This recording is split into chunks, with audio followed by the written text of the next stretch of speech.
antes de empezar la clase. Primero, estoy pasando la hoja de asistencia. ¿Todos firmaron? No. Vale. Por favor, se acuerden, cuando empieza la clase siempre paso esta hoja.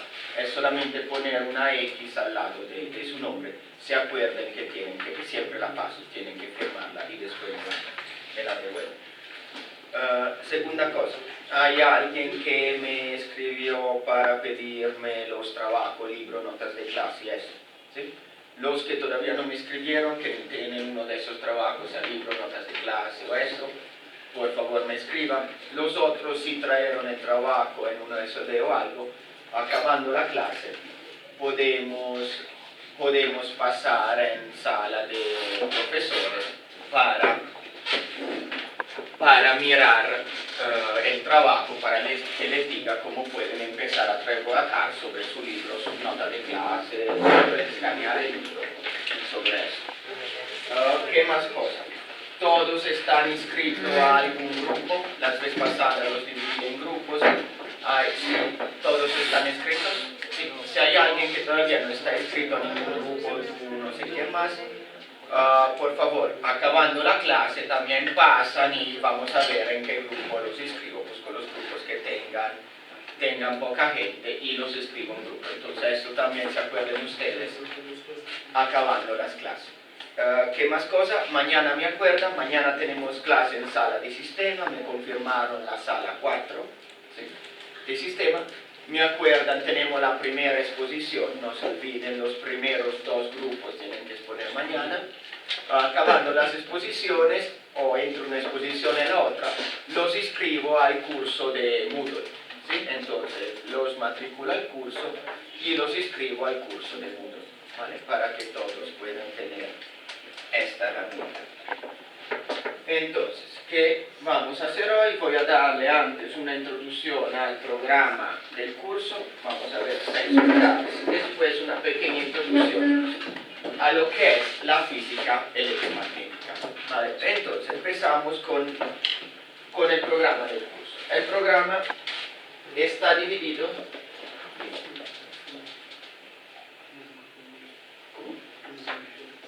pues si necesitas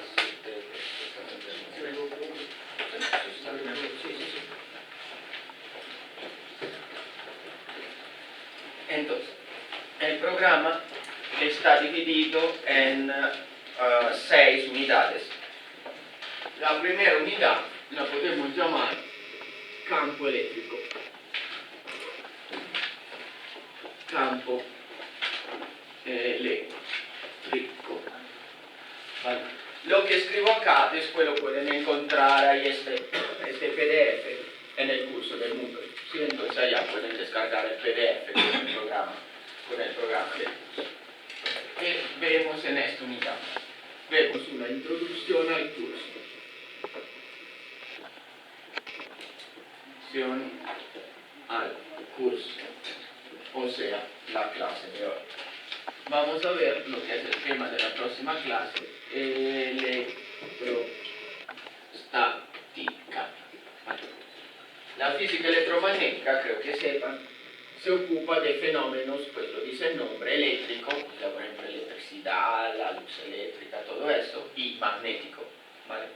La primera parte del curso nos hablará de electrostática, pues es la unión de 2 palabras, electro con estática.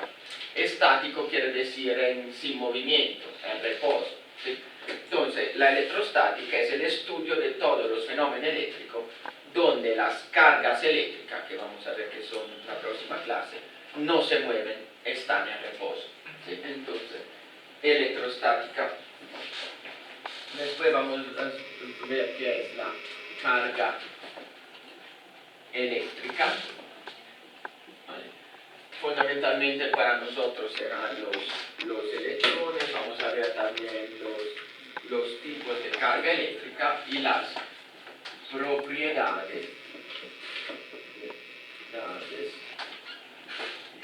de la carga eléctrica. ¿Vale? Entonces, cargas positivas, cargas negativas, la conservación de la carga, la cuantización de la carga eléctrica. Eso será tema de la próxima clase. Después vamos a ver lo que es la ley de Coulomb. Coulomb, pues, es un científico francés, descubrió la que es la ley fundamental de la electrostática. Es un poco, se parece, de hecho, la fórmula a la ley de gravitación universal de Newton. ¿Sí? La ley de gravitación universal de Newton es la que dice que dos masas se atraen con una fuerza proporcional al producto de las masas, inversamente proporcional al cuadrado de la distancia. ¿Sí? La vieron en física 1. La ley de Coulomb es algo parecido en física 2. Nos dice con qué fuerza dos cargas puestas en el espacio se atrae o en este caso se puede repeler. ¿Sí? Entonces dependerá de la distancia de las cargas, de la magnitud de las cargas y también del signo de las cargas. ¿Vale? Entonces esta es la que se llama ley de Coulomb. Vamos a ver la fórmula de esta ley. Después vamos a definir lo que es el campo eléctrico. ¿Vale? El campo eléctrico, pues un campo es un conjunto infinito de vectores, o sea, praticamente en el campo eléctrico a cada punto del espacio se asocia un vector que se llama vector campo eléctrico, o sea, es un conjunto infinito de vectores, cada uno con su dirección, magnitud. Es una forma para estudiar los fenómenos eléctricos más sencillamente que utilizando la ley de Coulomb. La ley de Coulomb es útil, pero no es muy práctica porque fundamentalmente los cálculos son complejos. Ver el concepto de campo eléctrico nos permite de simplificar un poco la situación y sobre todo de hacer los cálculos una vez para todas. Una vez que calculamos el campo, ya está calculado y no tenemos que volver a repetir los mismos cálculos, que como vamos a ver en la ley de Coulomb siempre son un poco complejos. ¿Vale? Entonces, campo eléctrico, principio de superposición. ¿Vale?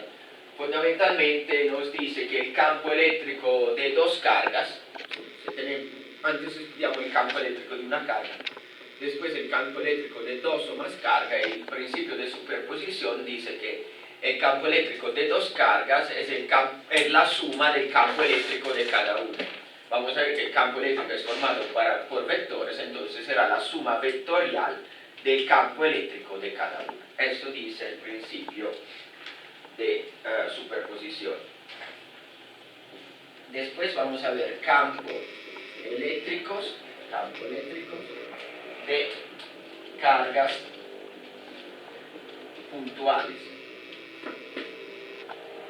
O sea, visto el campo eléctrico en general, vamos a calcular el campo eléctrico para configuraciones sencillas de carga, en especial para cargas puntuales, o sea, cargas tan chiquitas que puedan parecer un punto, ¿sí? Como puede ser el electrón. Después vamos a ver campo eléctrico de distribuciones de carga, cargas,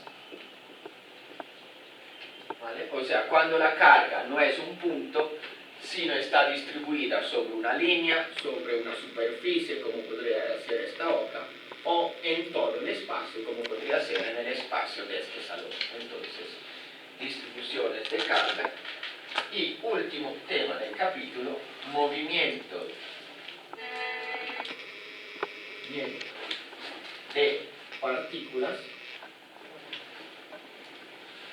en campos eléctricos. Esto es caso repaso de física 1. Vamos a ver cómo desde las ecuaciones del campo eléctrico podemos derivar las ecuaciones cinemáticas del movimiento que dieron en física 1. O sea, podemos derivar la aceleración, la velocidad, el desplazamiento, la energía cinética y todo relacionado a partículas que son cargadas, que se mueven en el campo eléctrico. ¿Sí? Obviamente, ahora seguramente acá hay muchísimos términos que no entienden, o conceptos que no entienden. No se preocupen, si tenemos un semestre para explicar explicar todos esos conceptos. Y eso es solo para dar un panorama general sobre lo que vamos a ver. Entonces, este primer tema no es bastante amplio, nos va a ocupar más o menos 3 semanas. 3 semanas. Acabando este primer tema, vamos a hacer el primer laboratorio 1. Esto es uno de los 2 capítulos fundamentales del curso, ¿sí? Porque lo que vemos acá, los conceptos que introducimos acá, son los conceptos que vamos a utilizar durante todo el curso. El concepto de carga, de la ley de Coulomb, el concepto de campo eléctrico, son todos conceptos que después vamos a utilizar en todos los otros 5 capítulos del curso. Entonces, pues son temas bastante nuevos, son temas sobre todo que no son, muy prácticos, como de la vida cotidiana, porque por ejemplo vamos a hablar de electrones, y un electrón no se ve, no es como en física 1 que se habla de carros, de sillas, de planetas, ¿sí? Entonces, el campo eléctrico es un concepto matemático bastante abstracto, ¿sí? Un conjunto infinito de vectores, ¿sí? Entonces, son conceptos abstractos, esa es un poquito la dificultad principal al empezar física 2, ¿sí? Introducir conceptos que no son tan prácticos, tan de día a día como los de física 1. Entonces, pues les pido un poquito de esfuerzo en la parte como teórica de este capítulo, es intentar, pues, entender bien qué es la carga, qué es el campo eléctrico, en estudiar tal vez un poquito en la casa, pues, esos temas, y pues, si no entienden, de preguntar para que le clarifique, pues, esos conceptos, ¿sí? Hay unos, como les dije, en este capítulo damos las bases, las fundaciones para todo lo demás del curso, entonces a nivel como conceptual es el principal del curso. Vale, entonces, primer capítulo, campo eléctrico. Capítulo 2, ley de Gauss. Ley de Gauss, vamos a ver primero la definición de flujo eléctrico. Flujo eléctrico. Pues el flujo eléctrico es un concepto matemático que es más o menos análogo, no sé, imaginan al flujo del agua de una ducha, ¿sí? O de una llave, ¿sí? Más el agua, más rápido sale, más hay flujo, más es grande el diámetro de la llave, más hay flujo de agua, ¿sí? Entonces depende de velocidad y diámetro del tubo. Acá es lo mismo, es un concepto que mide el flujo, pero no es el flujo de agua, sino el flujo del campo eléctrico o de la carga eléctrica. ¿Vale? Entonces, flujo eléctrico, vamos a ver lo que es una superficie gaussiana.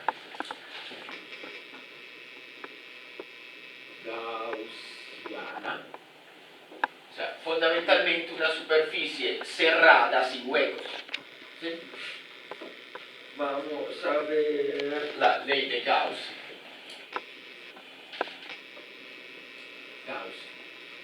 La ley de Gauss es una ley que se basa en una integral, ¿sí? De hecho una integral de superficie. Por esto les dije que en el curso necesitamos integrales, porque de hecho ya acá, cuando hablamos de distribuciones de carga y acá cuando hablamos de ley de Gauss, tenemos que resolver integrales. Integrales sencillas, muy sencillas, como básicas de potencias, del seno, del coseno, pero tenemos que saber resolver integrales, sobre todo integrales definidas, ¿sí? Porque van a ser, como es física, se aplica al número, entonces las integrales serán siempre integrales definidas. ¿Qué es la ley de Gauss? Es una ley que nos sirve para calcular el campo eléctrico. En este capítulo hemos definido el campo eléctrico, pero el campo eléctrico es muy difícil de calcular desde la ley de Coulomb. O sea, lo podemos calcular en casos muy sencillos. Pero, por ejemplo, no podemos lograr calcular el campo eléctrico de una esfera. Tenemos una esfera, no logramos, desde la ley de Coulomb, calcular el campo eléctrico de una esfera. En este capítulo vamos a ver cómo la ley o teorema de Gauss nos permite calcular el campo eléctrico, por ejemplo, de una esfera vacía, de una oca plana y de una barra cargada, ¿vale? De varias configuraciones de carga que serían muy difíciles de calcular utilizando simplemente la ley de Coulomb. Entonces, la ley de Gauss sirve fundamentalmente para calcular el campo eléctrico. ley de Gauss. ¿Qué más hacemos acá? Conductores en equilibrio electrostático. Es una aplicación de ley de Gauss. Pues un conductor, vemos en la próxima clase, es un material que permite que las cargas eléctricas se muevan, ¿sí? Cuando está en equilibrio, cuando las cargas eléctricas están estables, estáticas, ¿sí? O sea, no se mueven más adentro del conductor. Entonces vamos a estudiar, utilizando la ley de Gauss, todas las propiedades que tienen los conductores cuando estén en equilibrio electrostático. Esta unidad nos toma, es más cortica, nos toma una semana y media. Al final de esta unidad podemos hacer el laboratorio 2 y también vamos a hacer el primer parcial 1, que será sobre esto y sobre todo sobre esos temas. Entonces, unidad 2, ley de Gauss. Seguimos.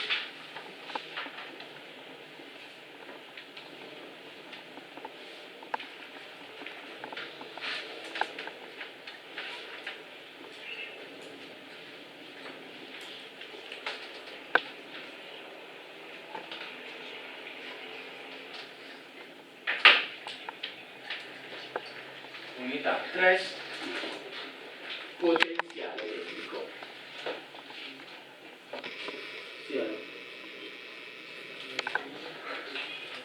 eléctrico. Entonces, vamos a ver primero qué es la energía potencial eléctrica. Probablemente se acuerdan de física 1 que definieron la energía potencial gravitacional, ¿sí? Un objeto se encuentra en el aire, a segunda de su altura varía su energía potencial, ¿vale? Es gravitacional porque es asociada al campo gravitacional, a la gravedad. Esta energía potencial se define exactamente de la misma forma como la otra energía potencial depende de la posición en el espacio, solo que es eléctrica, o sea, será debida no al campo gravitacional, sino al campo eléctrico, ¿vale? Entonces, definición de energía potencial, definición de potencial eléctrico,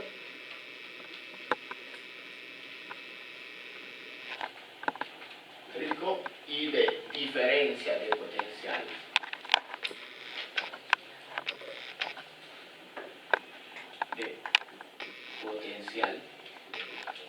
Pues el concepto de potencial eléctrico es muy parecido al concepto de energía potencial, aunque sean dos cosas diferentes. Fundamentalmente el potencial eléctrico es la energía potencial dividida sobre la carga. La diferencia de potencial es una diferencia entre el potencial eléctrico en dos puntos. Y para entendernos es lo que se mide con los voltios, ¿sí? Cuando ustedes dicen 110 voltios, la energía de la casa eléctrica tiene 110 voltios, quiere decir que entre el polo positivo y negativo de su toma hay una diferencia de potencial de 110 voltios, ¿sí? Entonces, como ven, es un tema importante donde vamos a definir la unidad de medida, voltios. Entonces, después, ¿qué vamos a hacer? Vamos a calcular el potencial por diferentes casos. El primer caso es potencial en campo eléctrico uniforme. Potencial en campo eléctrico uniforme. Vale. Campo eléctrico, pues ya habíamos visto que era uniforme, quiere decir, pues el campo eléctrico es formado por vectores, que sea uniforme quiere decir que estos vectores tienen la misma magnitud y la misma dirección en todo el espacio, ¿vale?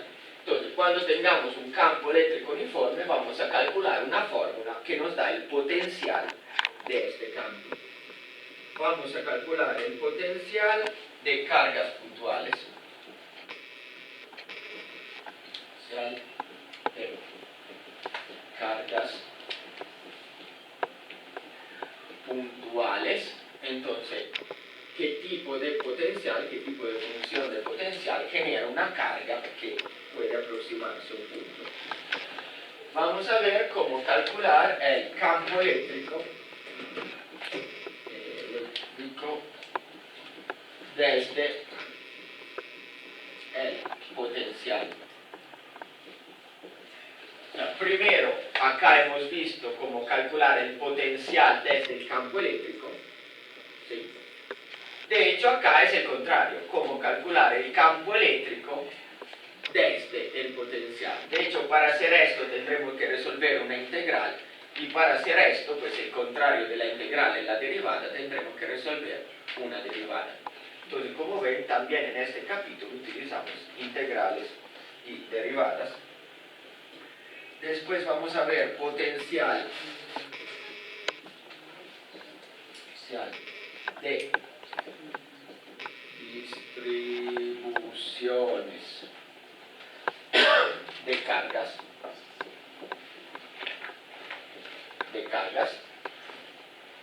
Y como última cosa, pues potencial de distribuciones de carga. Las cargas, cuando están distribuidas, como les dije, sobre una línea, una superficie, un espacio.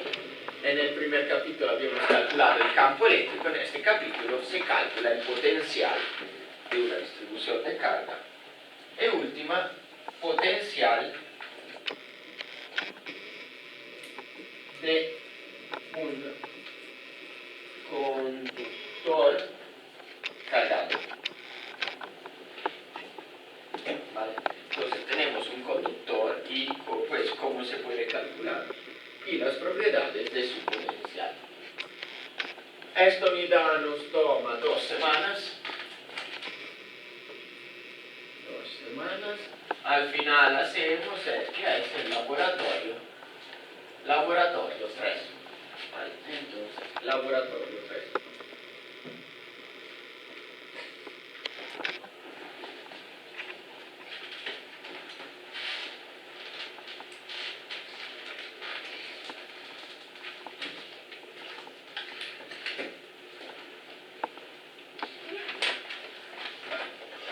Unità 4, capacitancia.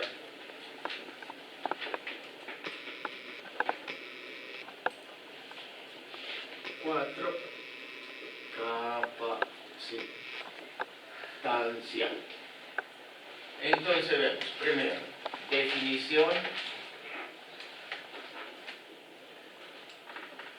de capacitancia. Entonces vamos a ver primero qué es la capacitancia. La capacitancia es una medida de cuánta carga eléctrica puede contener un cuerpo. ¿Sí? Como, no sé, la capacidad de un vaso y cuánta agua puede contener un vaso.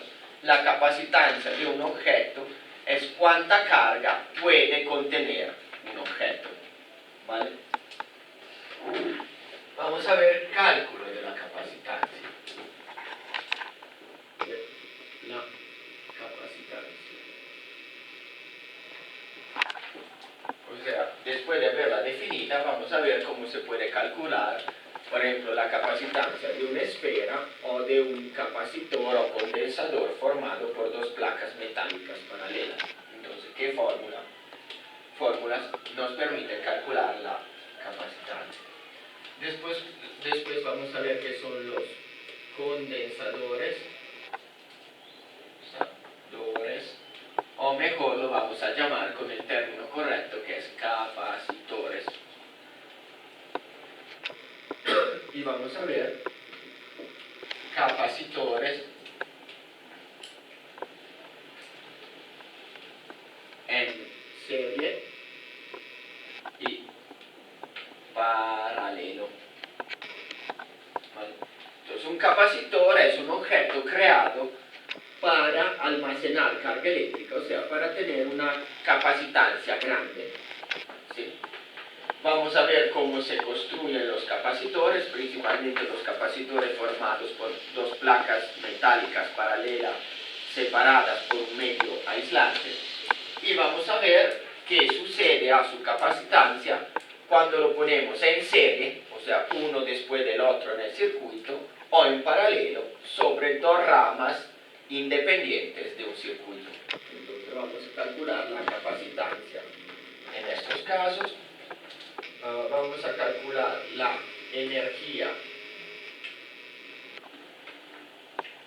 almacenada en un capacitor.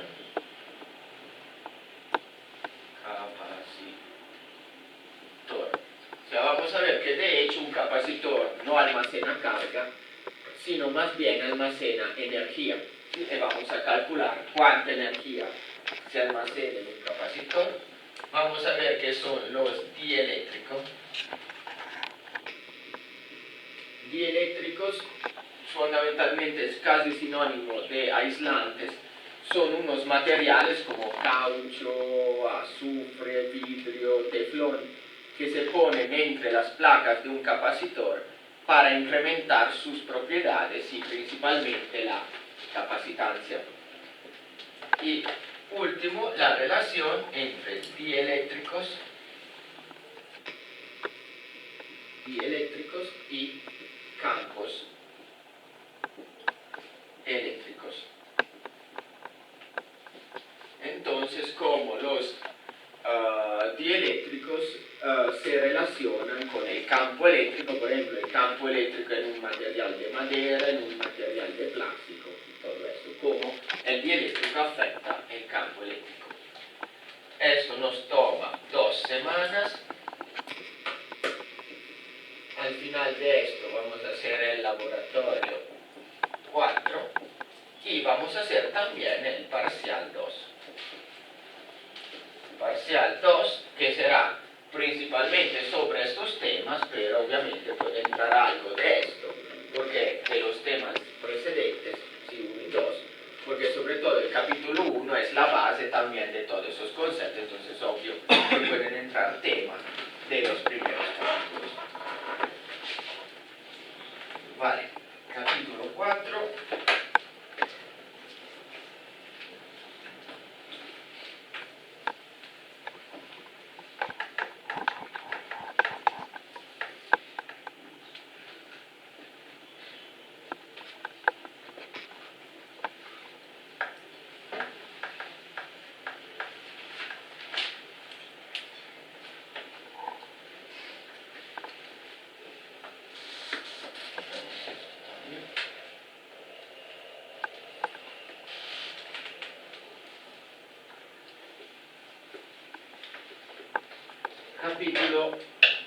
Capítulo 5, corriente eléctrica.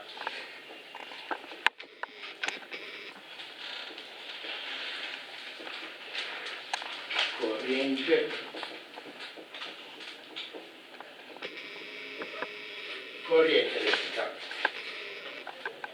Entonces, vamos a ver primero la definición de corriente.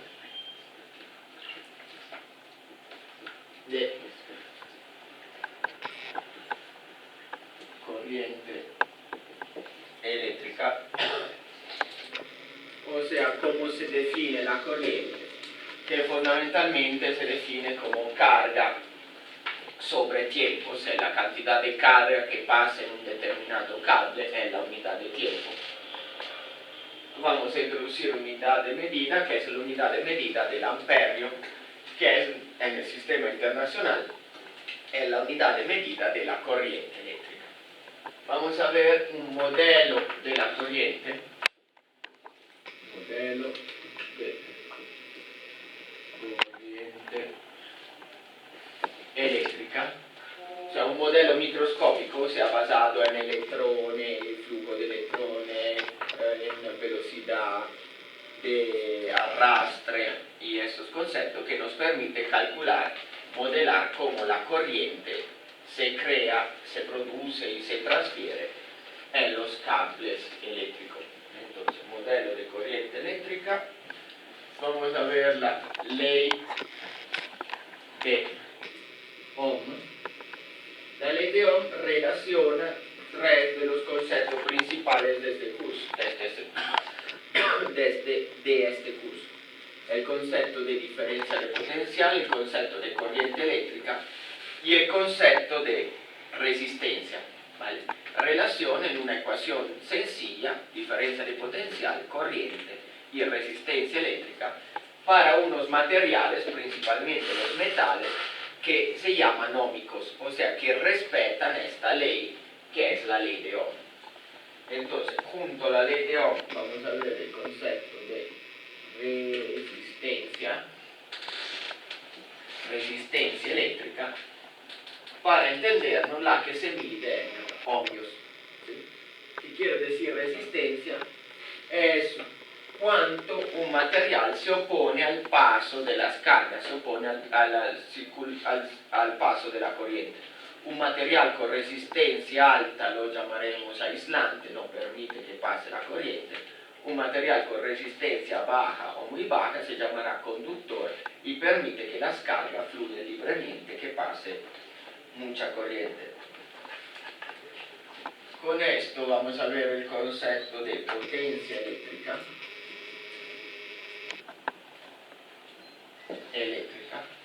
En física 1 vieron el concepto de potencia, era el trabajo en la unidad de tiempo. Potencia eléctrica es lo mismo, el trabajo que hace una corriente eléctrica en una unidad de tiempo. Entonces es el mismo concepto. Potencia eléctrica, por ejemplo, cuando dicen que la licuadora tiene 0,5 kilovatios, quiere decir que la potencia de la licuadora es 0,5 kilovatios, ¿vale? Entonces la potencia, por ejemplo, de un motor eléctrico, vamos a ver lo que es fuerza electromotriz o FEM. Se llama fuerza electromotriz la diferencia de potencial a los polos opuestos de una batería. Por ejemplo, una batería de 6 voltios tiene una FEM de 6 voltios, aunque los conceptos son ligeramente diferentes, pero son casi lo mismo. Entonces, fuerza electromotriz es la diferencia de potencial a los extremos, a los polos de una batería. Fuerza electromotriz, vamos a ver qué son los resistores y vamos a ver resistores en serie y paralelo. ¿Vale? Los resistores son, pues en el circuito eléctrico, son esos objetos hechos como cilindritos con bandas de colores, sirven para decidir dónde pasa la corriente en un circuito. Poner un resistor con resistencia alta quiere decir que la corriente va a escoger otra rama del circuito donde la resistencia es menor, ¿sí? Tiene muchísimas aplicaciones prácticas y pues vamos a ver qué pasa con la resistencia de un resistor cuando ponemos los resistores en serie, uno atrás del otro, o en paralelo sobre ramas diferentes del circuito. Es lo mismo que habíamos hecho con los capacitores, combinarlos en serie paralelo, lo vamos a hacer con los resistores. Vamos a ver reglas de Kirchhoff. Reglas de Kirchhoff.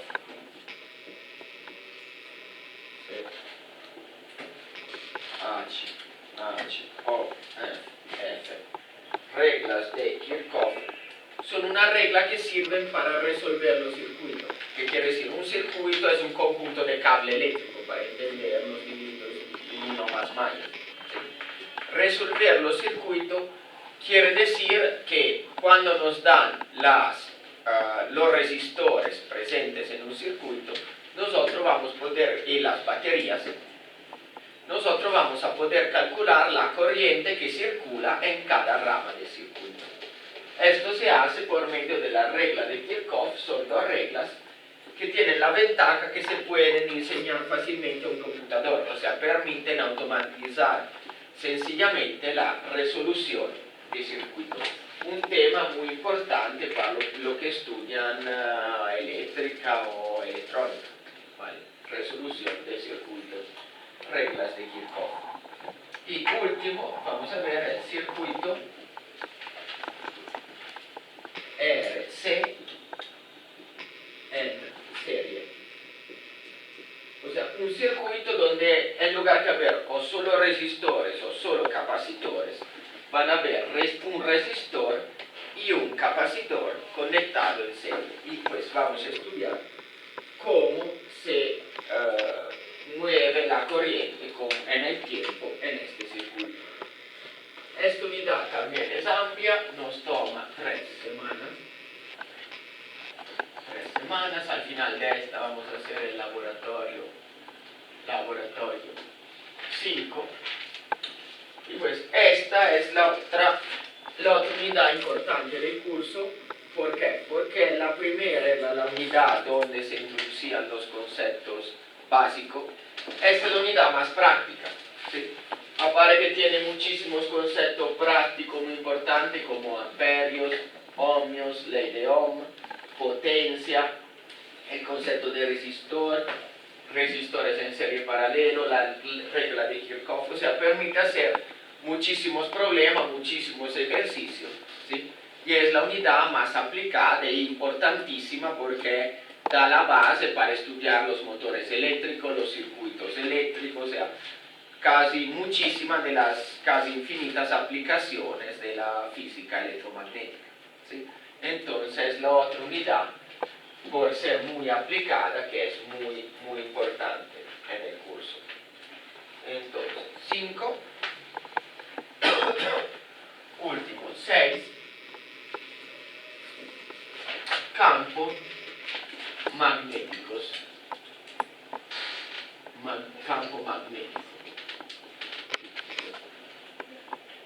Entonces, vamos a ver qué es el campo magnético.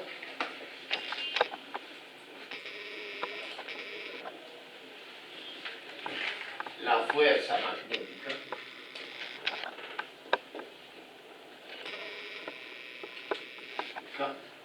La fuerza de Lorentz.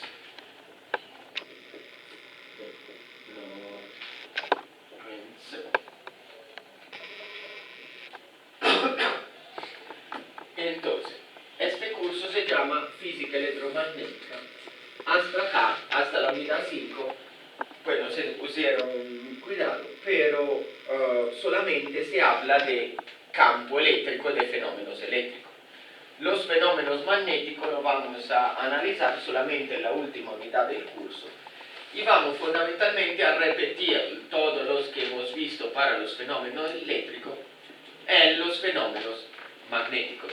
¿Sí? Entonces, como habíamos definido campo eléctrico, definimos campo magnético, hemos definido la fuerza eléctrica en la ley de Coulomb, definimos qué es la fuerza magnética, vamos a ver cómo calcularla, vamos a ver la que es la fuerza de Lorentz, que de hecho es una fuerza que combina la fuerza eléctrica y la fuerza magnética en una sola ecuación. ¿Sí? Entonces, una repetición de los conceptos principales de los otros capítulos aplicado al campo magnético. Vamos a ver también la fuerza magnética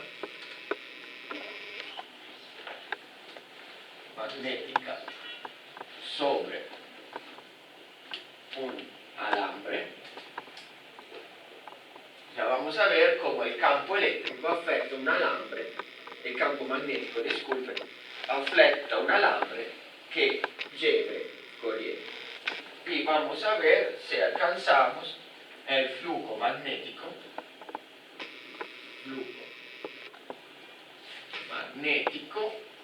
y posiblemente las ecuaciones de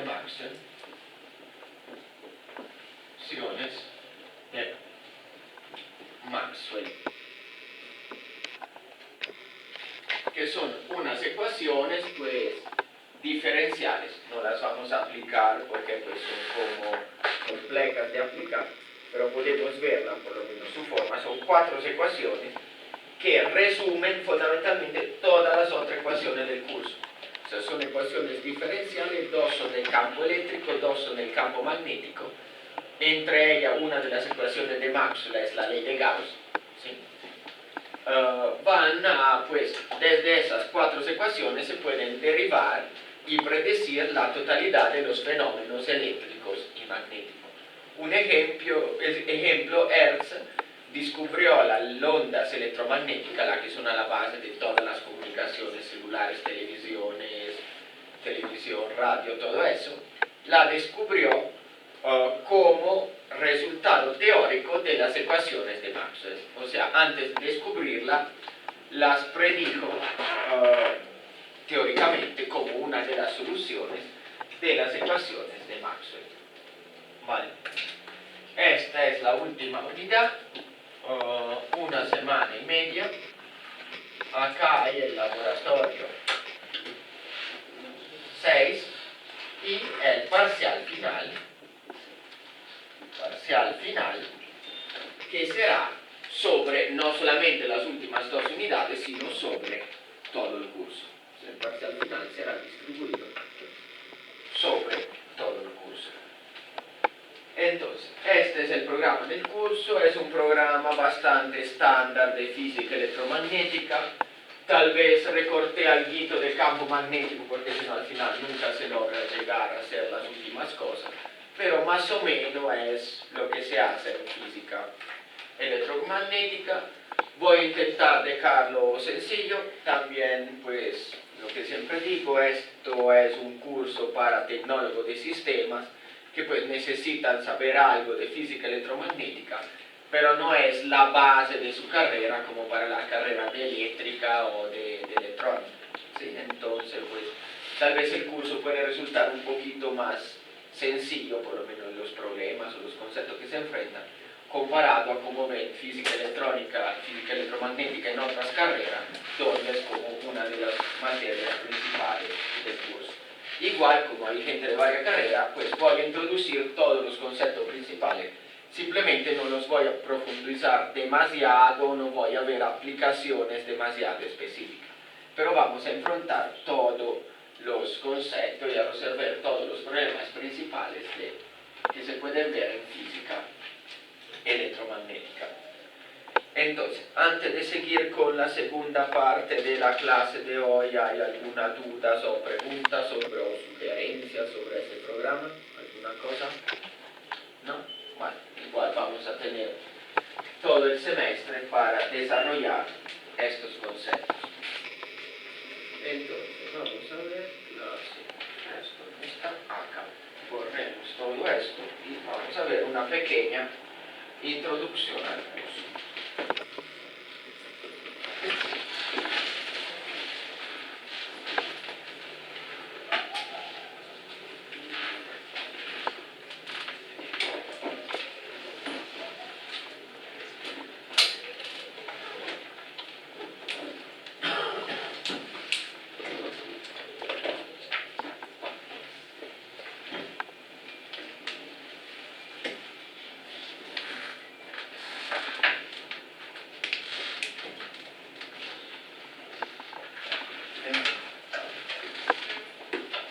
Introducción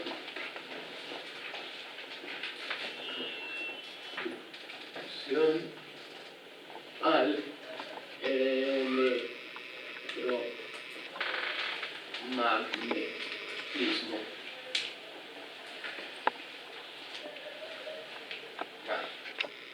¿Quién me da unos ejemplos de fenómenos electromagnéticos o relacionados a la teoría de la física electromagnética? Los rayos, hay muchos. ¿Qué más? Los imanes, un ejemplo de magnetismo. ¿Qué más ejemplo hay? Pueden ser naturales, artificiales, lo que sea. ¿Las ondas? ¿La? Pues sí, pues la electricidad, pero un ejemplo específico, pues tú dices la corriente eléctrica. Sí. La corriente eléctrica que mueve todos los aparatos eléctricos, entonces el motor eléctrico son ejemplos de fenómenos electromagnéticos. Dime. Las ondas. Las ondas electromagnéticas. Las ondas electromagnéticas, que ahora las vamos a ver un poquito más en detalle, que pues son a la base de las comunicaciones de celulares y no solo de eso, pero por ejemplo también de la luz del sol, son ondas electromagnéticas, o sea, con una parte eléctrica y una parte magnética. ¿Qué más fenómenos hay? Pues la brújula.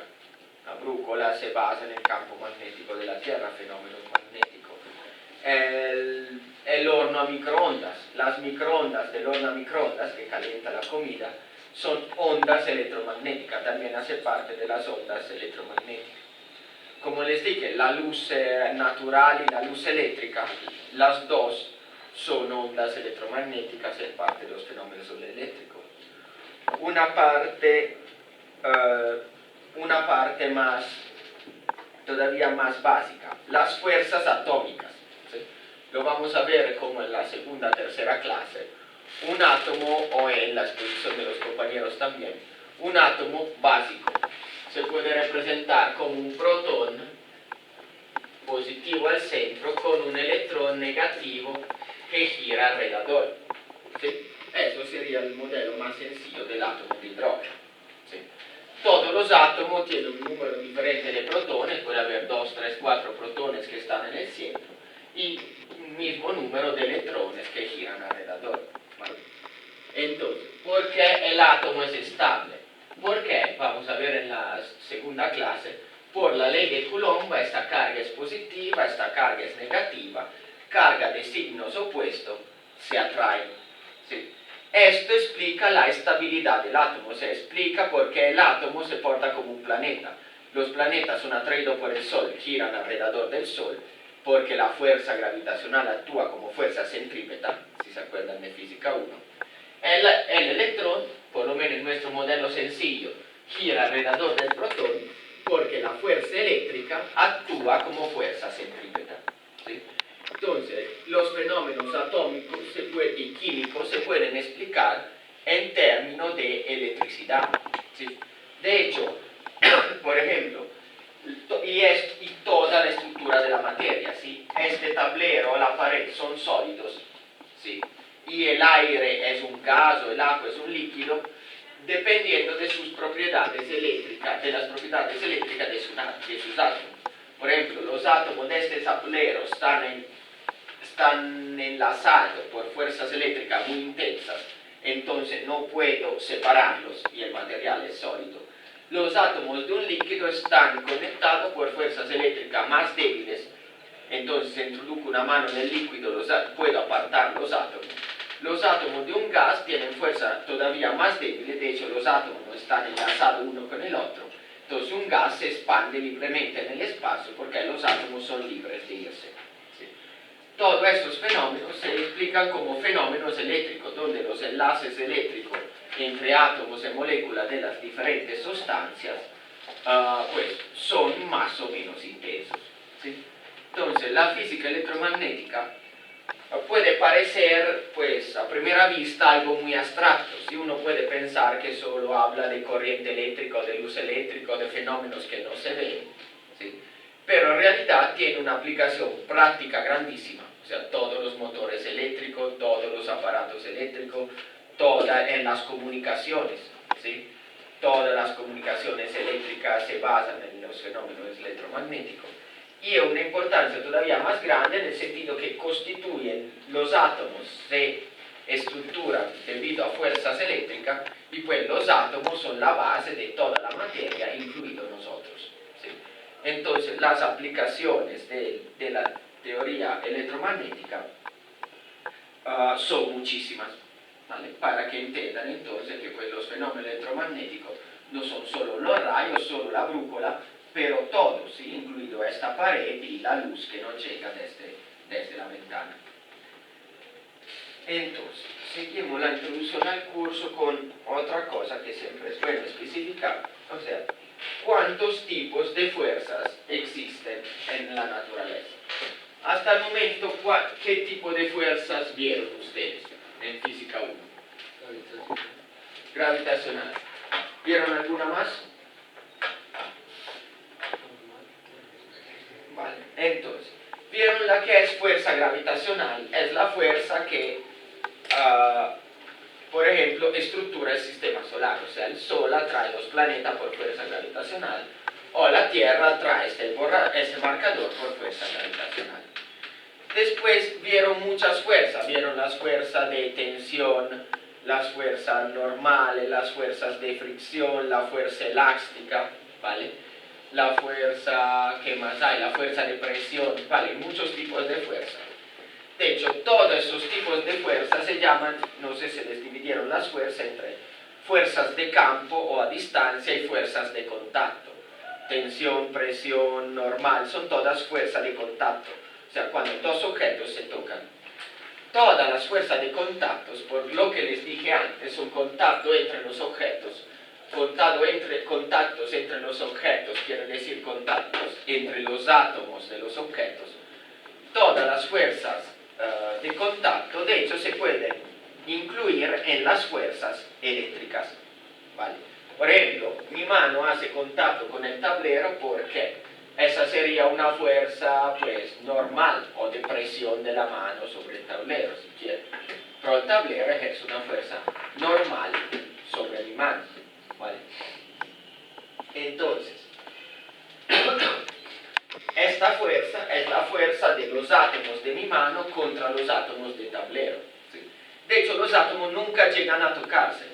Cuando los átomos se acercan mucho, los electrones negativos de un átomo repelen los electrones negativos del otro átomo, y la mano, aunque parezca, nunca llega a tocar el tablero, pero llega a una distancia de micrómetro o nanómetro del tablero, y en ese punto es repelida con una fuerza muy fuerte por parte del tablero. Esta fuerza es una fuerza eléctrica, es la fuerza de repulsión entre los electrones de mi mano y del tablero, ¿sí? Entonces, todas las fuerzas de contacto son fuerzas eléctricas, ¿vale? O se puede reconducir a fuerza eléctrica.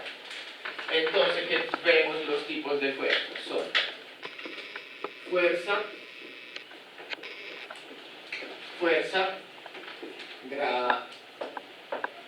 gravitacional. 2. Fuerza eléctrica, y estaría la fuerza magnética de los imanes. Pues la teoría del electromagnetismo nos dice que la fuerza magnética y la fuerza eléctrica se puede reconducir a una sola fuerza que se llama fuerza electromagnética, y que es la que se expresa donde hemos visto antes en la ley de Lorentz, que nos da la fuerza electromagnética sobre una partícula. Entonces, este es el segundo tipo de fuerza electromagnética. Después existen dos tipos de fuerzas más que no vamos a ver en este curso, que son fuerza nuclear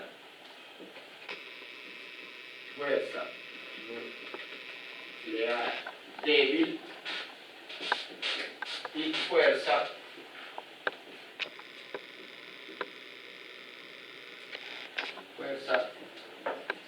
nuclear fuerte.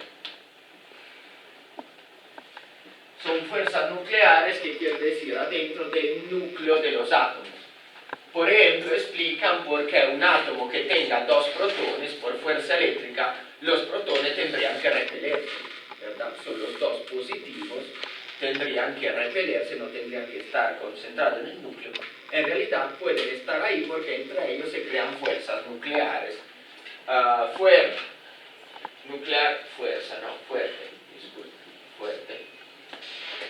fuerza nuclear fuerte, que junta los protones en un átomo, y fuerza nuclear débil, que junta los quark y otras subpartículas atómicas dentro de protones y neutrones, ¿vale? Entonces, todas las fuerzas de la naturaleza se pueden reconducir a estas cuatro. O sea, no existen más fuerzas en la naturaleza, existen estas cuatro. Son todas fuerzas a distancia. La fuerza de gravedad actúa a distancia, ¿sí? El Sol atrae la Tierra a distancia. la fuerza eléctrica también actúa a distancia, y así las fuerzas nucleares. ¿Sí? Todos los otros tipos de fuerza derivan de una de esas cuatro, principalmente de la fuerza electromagnética. Esta fuerza se estudia en física 1, ¿vale? Estudiaron la fuerza gravitacional. Este es el tema de física 2. Esta la estudió Newton, esta la estudió Coulomb y todos los otros científicos de la teoría electromagnética. Esta, pues si alguien sigue que con ingeniería, son el tema de física moderna o física nuclear, no sé cómo la llaman acá, física moderna. Y pues fueron estudiadas en la física de este siglo, cuando se descubrió la energía nuclear y todo eso. ¿Vale? Entonces, la fuerza principal de este curso, la fuerza que estudiaremos y la responsable de todos los movimientos de partículas de los fenómenos eléctricos, será la fuerza eléctrica primero, magnética segundo, después juntas en la fuerza electromagnética. Entonces, tipos de fuerzas. Cierro el borrar. Vamos a ver, le estabas hablando. Siempre, si hay pregunta o duda, pregunte, ¿sí? Levante la mano, si no, pues yo sigo a explicar el tema que sigue, no le voy continuando a preguntar. Si tienen dudas, siempre si hay duda, levanta la mano y cuando ya acabo el tema o la frase, le escucho su pregunta. Entonces, otra cosa de la cual estábamos hablando hace poquito eran las ondas electromagnéticas. El compañero nos las mencionó entre los fenómenos eléctricos. Entonces vamos a ver lo que se llama espectro electromagnético. ¿Qué es el espectro electromagnético? Es como la lista, la enumeración de todos los fenómenos electromagnéticos, desde frecuencias bajas hasta frecuencias más altas. ¿Se acuerdan en física, desde física 1, la frecuencia es el tiempo de vibración de un objeto o el tiempo entre dos crestas de una onda, ¿sí?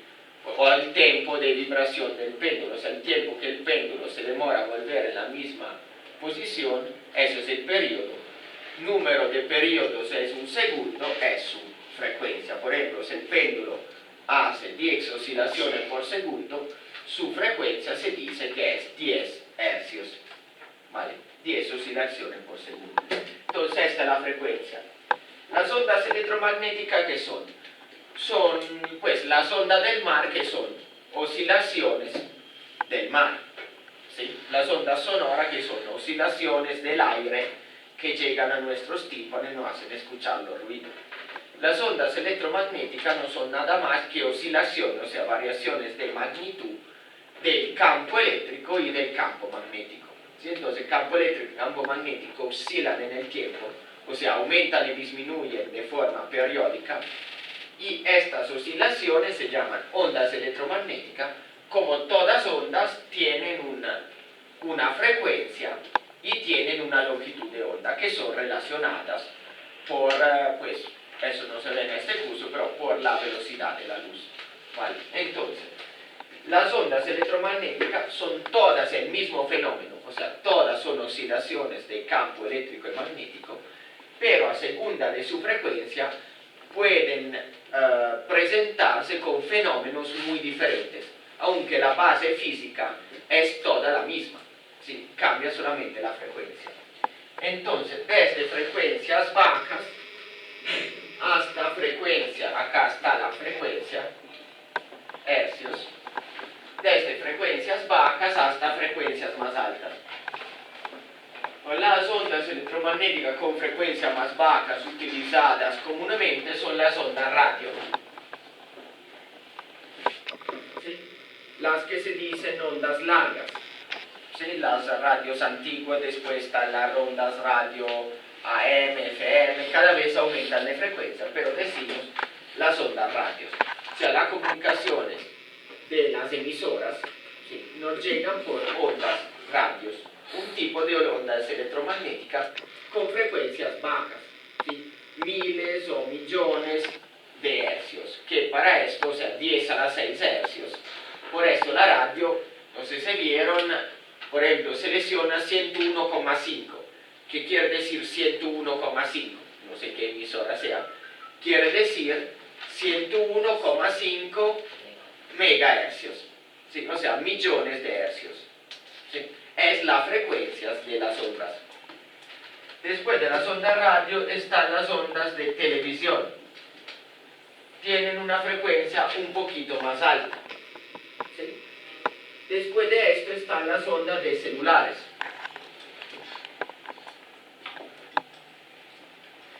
Esta seguramente escucharon la banda de 0,9 GHz, de 1,8 GHz, los celulares triband, quadriband y todo esto, ¿sí?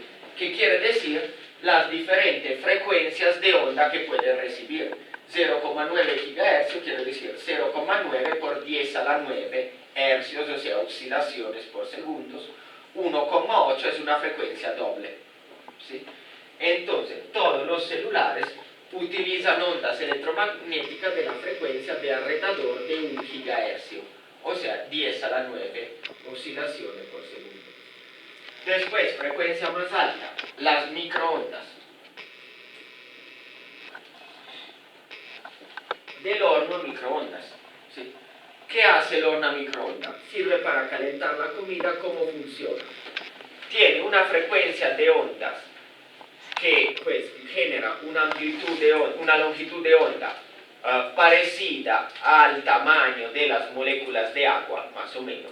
Entonces estas ondas logran transferir energía a las moléculas de agua de la comida, y esa energía llega a calentar, fundamentalmente hacen vibrar las moléculas de agua que calientan la comida, ¿sí? Entonces transforma energía electromagnética en energía, en calor de la comida, utilizando frecuencias que son parecidas que tienen una longitud de onda parecida al tamaño de las moléculas de agua.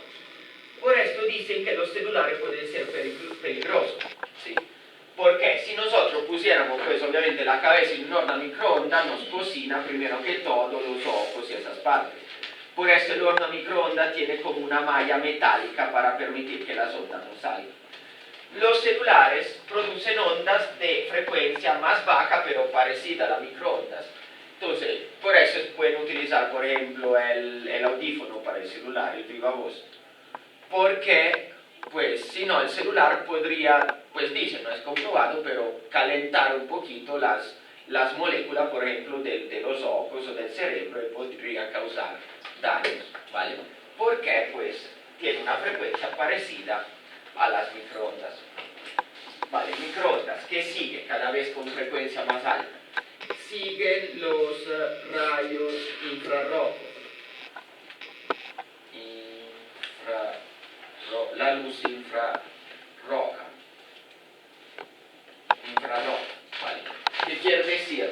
Es una luz con frecuencia baja, nuestro ojo no logra verla, pero hay unas cámaras o por ejemplo unos insectos animales que logran ver la luz infrarroja, ¿sí?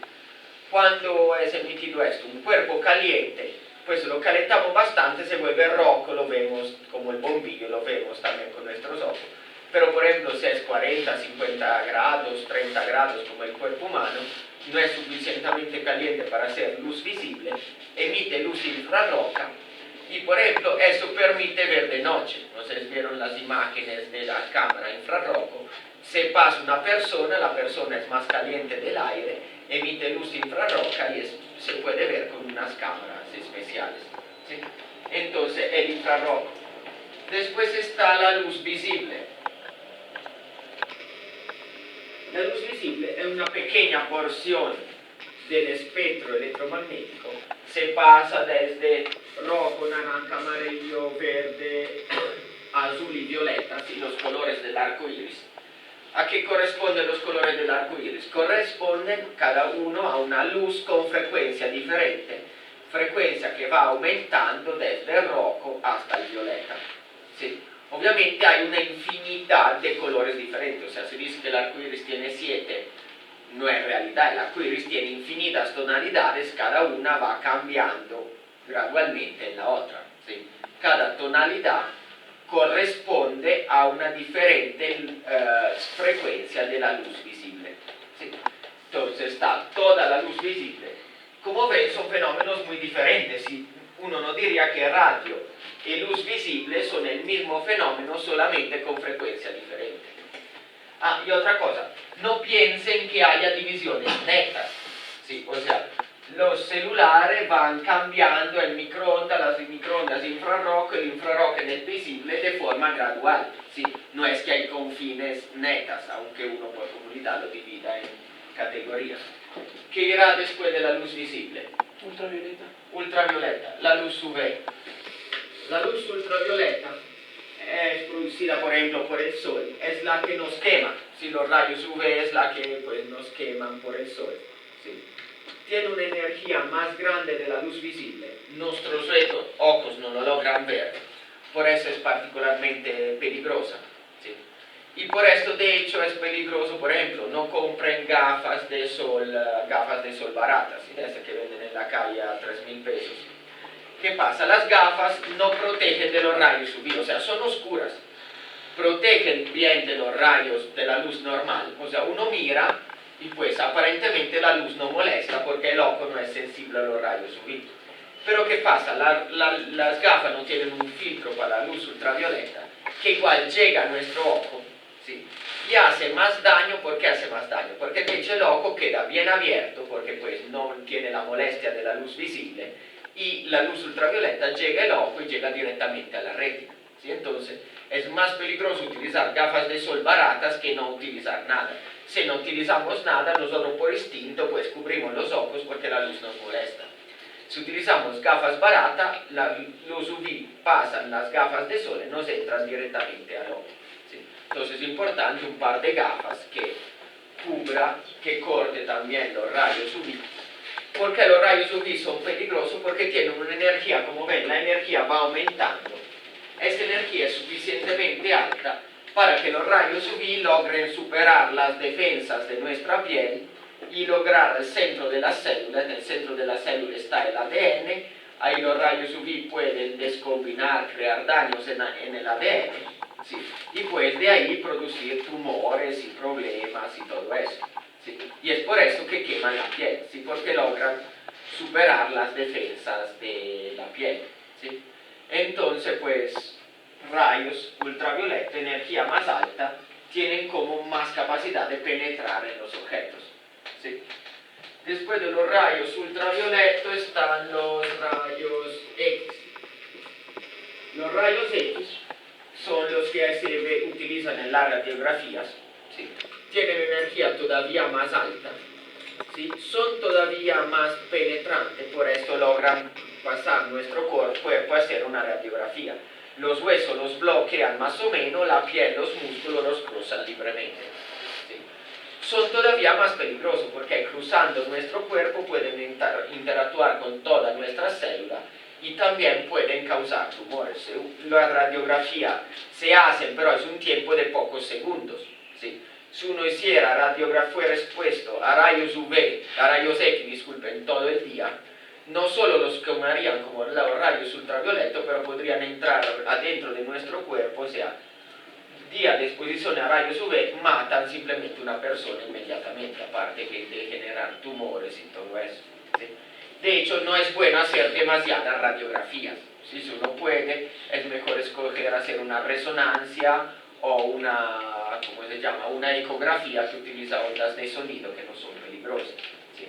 Igual son pocos segundos, pero por esto, por ejemplo, no sé si pusieron cuidado, cuando le hacen una radiografía, el médico se aleja y una cámara especial, porque él si no sería expuesto todo el día a estas radiaciones que en cantidad más grande son muy peligrosos.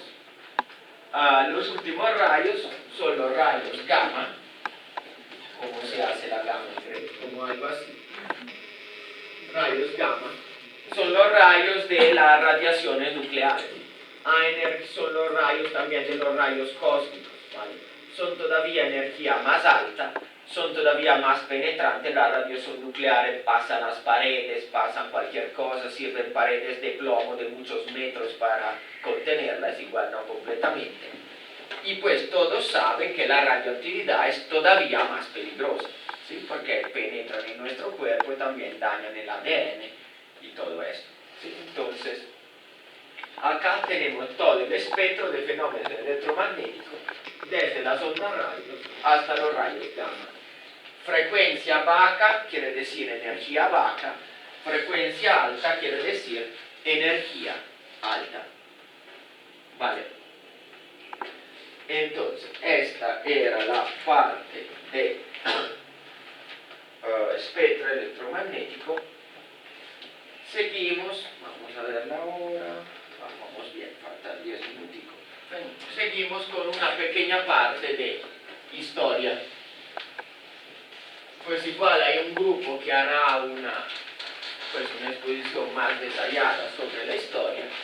Igual dedico 5 minutos a, decimos, las etapas principales de la física electromagnética. Entonces, historia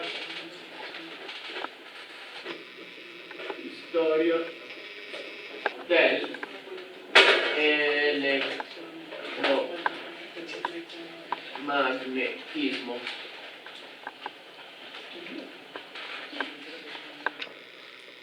Pues diría, escogí solamente 4 etapas principales.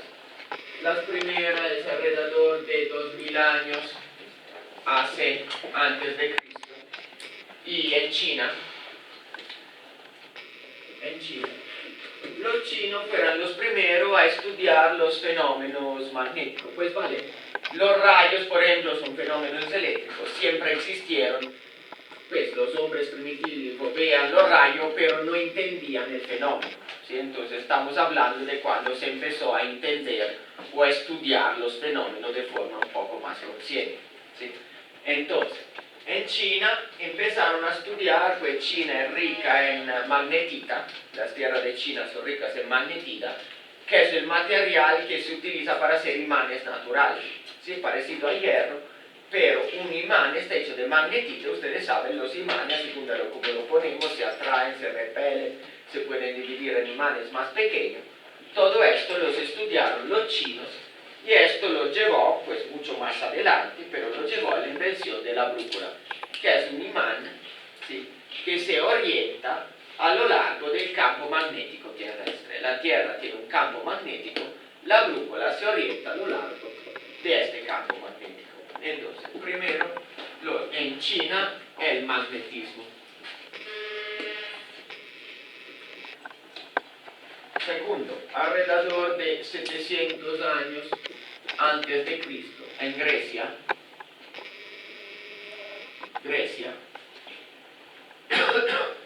los griegos vieron que frotando una pieza de ámbar, el ámbar, ¿alguien sabe qué es el ámbar?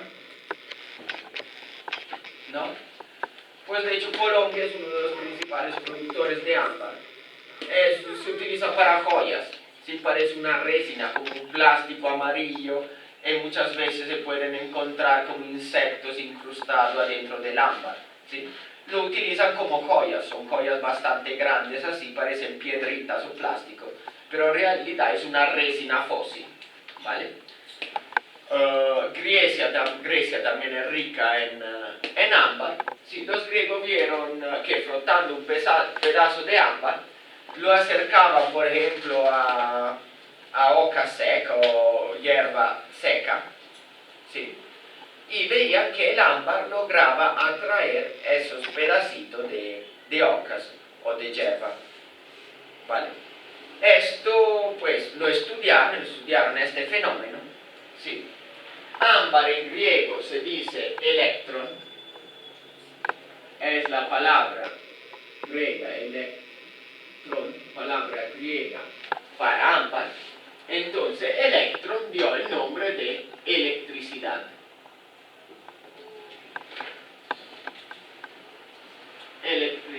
Entonces, el término electricidad viene del griego ámbar, y pues porque los primeros experimentos que se hicieron con ámbar.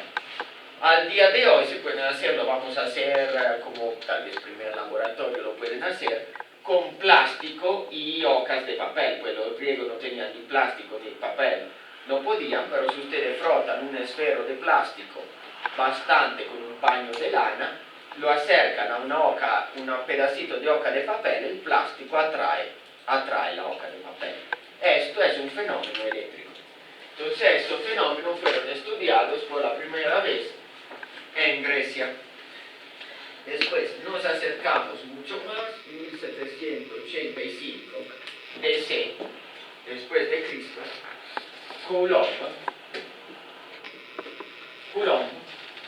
un científico francés, pues descubrió la que es la ley de Coulomb, que es la que vamos a ver en dos clases que estaba ahí en el programa, que nos dice cómo dos cargas eléctricas a una determinada distancia y de una determinada magnitud se atraen o se repelen dependiendo de sus signos. ¿Sí? Entonces esta ley fue descubierta, la ley fundamental de la electrostática, en el 1785 por Coulomb.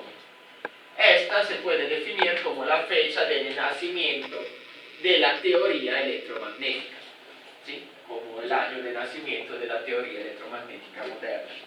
En el 1873, Maxwell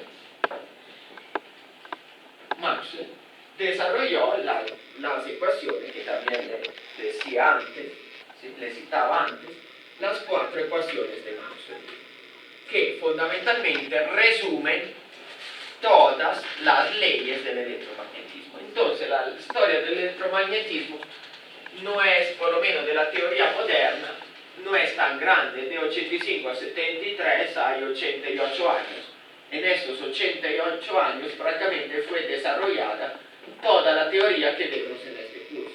Claro, hubo experimentos anteriores y pues después de esto hubo sobre todo aplicaciones. Por ejemplo, la corriente eléctrica es más reciente de 1873, o el motor eléctrico, o los computadores obviamente son más recientes, pero son sobre todo aplicaciones. El desarrollo teórico va principalmente entre estas dos fechas, ¿sí?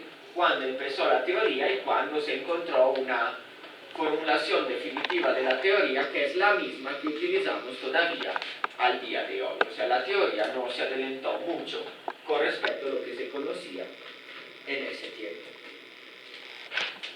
Entonces, esta es la parte de historia.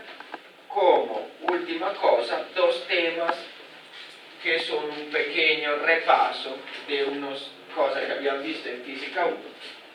El primero es notación científica y el segundo es potencias de 10.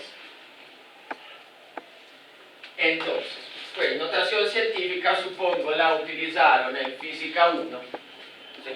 Pero pues siempre hay dudas sobre cómo se utiliza, ¿sí? Es muy importante que la sepan utilizar bien, porque en Física 2 le va a servir más, porque vamos a lidiar con números o muy grandes o muy pequeños. En Física 1 se utilizaban números 100, 1000, 10.000, era difícil utilizar números muy grandes o muy pequeños. En Física 2, por ejemplo, la carga del electrón es 1,6 por 10 a la menos 19, ¿vale? Obviamente este número no se puede escribir en notación normal, ¿sí? Entonces se tiene que escribir en notación científica. ¿Cómo se escribe la notación científica? Un número, una cifra, una coma, tantas cifras dependiendo de la precisión. Normalmente nosotros utilizamos 3 cifras significativas, o sea, 2 cifras después de la coma. Entonces, por ejemplo, 1,45. ¿Sí? Eso quiere decir con 3 cifras significativas. ¿Sí? Uno puede escribir también 1,00, es correcto en notación científica. Y de hecho no es equivalente a 1, porque 1,00 indica una precisión de 3 cifras, ¿vale? Después de esto hay un símbolo de multiplicación por 10 a un número entero positivo o negativo. Entonces, por ejemplo, 10 a la 5 o por 10 a la menos 18, ¿vale? ¿Qué quiere decir esto? Que tenemos que multiplicar este número por 5 veces 10. O sea, esto sería 1,450, no, sería, vale, lo escribimos 1,45000. 1.000.000, no, un 100, no, ¿cómo es? 145.000, sí, así estamos bien. 1, 4, 5 y 3 ceros, o sea, 145.000, ¿vale? Y esto sería 1 y 18 0, ¿vale? Entonces, ¿cómo se hacen los cálculos en notación científica? Pues para sumar o restar tenemos que convertir los números todos al mismo exponente. Por ejemplo, si hay 1 por 10 a la 6 más 3 por 10 a la 5, 1 por 10 a la 6 más 3 por 10 a la 5, conviene convertir esto en 10 a la 5 para que tengan el mismo exponente. Entonces sería 10 por 10 a la 5 más 3 por 10 a la 5 es 13 por 10 a la 5, que después se puede convertir como 1,3 por 10 a la 6, ¿vale? Cuando la potencia sube de 5 a 6, mueven la coma a la izquierda. Cuando baja de 6 a 5, la mueven a la derecha, ¿vale? Esto es sumar y restar. Multiplicar es más sencillo. Por ejemplo, multipliquemos esto por esto. Entonces se multiplican las bases con la calculadora. Entonces 1,45 por 1 da 1,45, y los exponentes, si se multiplican los exponentes se suman, y si se dividen los exponentes se restan. Entonces 5 más menos 18 nos da menos 13. Si estuviéramos restando sería 5 menos menos 18 daría 10 a la más 23, ¿vale?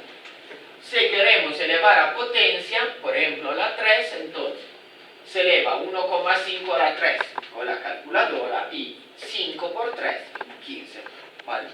Así es como se hacen los cálculos con la notación científica, ¿vale? Cuando escriben una ecuación, ¿cuál es mi consejo? Hacer los cálculos de las potencias sin calculadora, sí, igual lo vamos a ver en los primeros cálculos, se lo explico paso a paso, y las bases con calculadora. ¿Por qué? Porque si escriben todo eso con calculadora, se olvidan un paréntesis y le sale mal el cálculo. Entonces, las potencias se pueden hacer a mano, y las bases lo hacen con la calculadora. Cuando empecemos a hacer los primeros problemas con los cálculos, vamos a ver ejemplos de esto. Entonces, notación científica, última cosa, potencias de 10. Pues como les digo, utilizamos cantidades muy grandes, muy pequeñas. Entonces muchas veces en lugar que segundo necesitamos los nanosegundos o los microcoulomb y todo eso. Entonces hay unos prefijos, unas letras que se juntan al lado de la unidad principal para indicar que es multiplicada por 10, 100, 1000, 1 millón, 1000 millones, 1 billón. ¿Cuáles son los prefijos? Es 10 a la 1, deca, y se indica una D mayúscula, por ejemplo, decámetros, 10 metros. 10 a la 2, hecto, H. Ejemplos, hectogramos, 100 gramos. 10 a la 3, ¿cómo se llama 10 a la 3? Kilo. K. Otro ejemplo, kilogramo. Vale, vamos en el otro tablero, seguimos con la tabla. 10 a la 6, porque escribí 3. 10 a la 6. ¿Cómo se llama? Mega. Por ejemplo, megabyte de la informática, ¿sí? 1 millón de bytes. 10 a la 9. 10 a la 9. Giga. Pues esto es K, esto es M, esto es G. Por ejemplo, el gigabyte. 10 a la 12. Tera. T. Y 10 a a la 15 beta. beta. P. Esos son los múltiplos. Como ven, son todos caracteres mayúsculos, ¿sí? Se junta el carácter mayúsculo a la unidad de medida que queremos utilizar. Por ejemplo, uno puede tener, no se utiliza mucho, pero gigasegundo, ¿sí? Gigasegundo quiere decir 10 a la 9 segundos, ¿vale? Después hay los submúltiplos, que son todos con caracteres minúsculos y son lo mismo. Entonces, 10 a la menos 1, deci. Deci es una D minúscula, ¿vale? 10 a la menos 2, centi. Una S minúscula, una C minúscula, un ejemplo es el centímetro, y esto es el decímetro, décima parte del metro, centésima parte del metro. 10 a la menos 3, mili, M minúscula, milisegundos, milésima parte del segundo.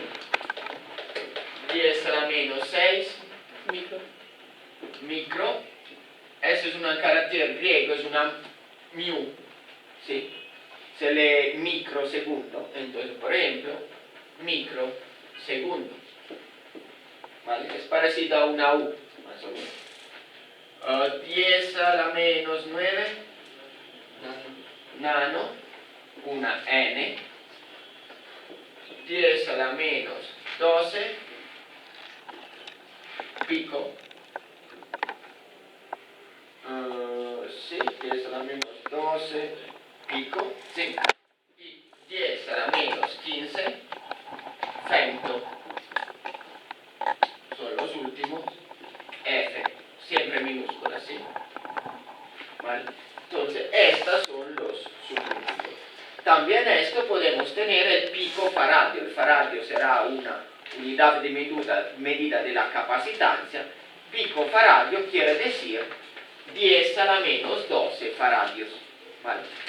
¿Qué les aconsejo de hacer cuando encuentren esta unidad de medida? Antes de hacer todos los cálculos, o sea, antes de escribir los datos del problema, convierten todo a la unidad de medida principal, para no equivocarse, porque se multiplican centímetros con femtofaradio, no saben qué les sale, ¿sí? Entonces es mucho mejor convertir centímetros a metro, femtofaradio a faradio y milisegundos a segundos, ¿sí? Convierten todo en la unidad de medida principal, así también el resultado estará en la unidad de medida principal. Otra cosa, en las ecuaciones en física, pues ya tienen que estar acostumbrados de física 1, pero pues siempre es bueno repetirlo, siempre se escribe la unidad de medida. Nunca se puede escribir una cantidad sin su unidad de medida. Entonces, es equivocado escribir 5 por 6, no. 5 segundos sobre 6 centímetros, 5 centímetros sobre 6 segundos, 5 centímetros sobre segundo. Una velocidad. De hecho, como harían ustedes, convertiría centímetros a metro, 0,06 metros sobre segundo. Sería el resultado de su cálculo, ¿sí?